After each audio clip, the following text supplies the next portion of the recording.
গোটা পটল দুপাশে কুচি কুচি করে কেটে নেব। এবার এটাকে পরিষ্কার জলে ভালো করে ধুয়ে নেব। লবণ হলুদ মাখিয়ে নেব।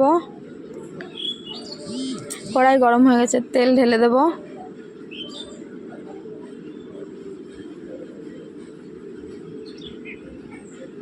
পটল ভেজে নেব। এদিকে সর্ষে বেটে নেব। পটল এদিকে ভাজা হয়ে গেছে, এটাকে তুলে নেব।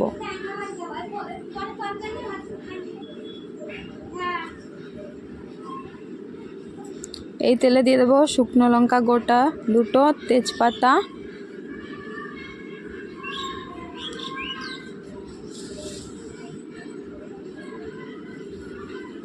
গোটা জিরে,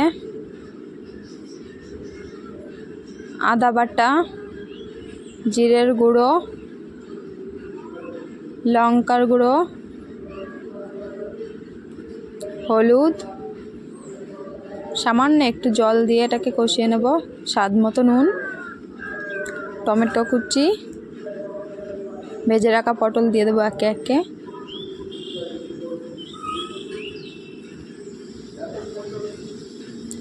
পরিমাণ মতো জল ঢেলে দিয়ে এটাকে এবার ঢেকে দেব। হয়ে গেছে, ঢাকনাটা তুলে নেব।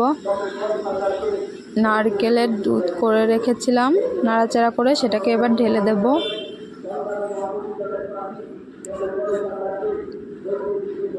এদিকে সর্ষে বেটে নিয়েছিলাম, সেটা দিয়ে দিলাম।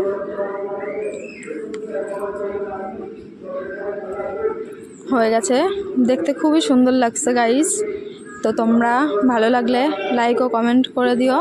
বাড়িতে তোমরাও ট্রাই করে দেখতে পারো যে কেমন হয়েছে খেতে।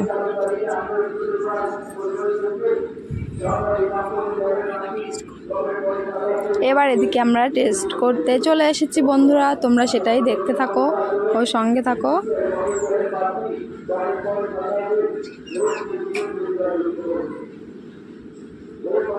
খুবই সুস্বাদু হয়েছে।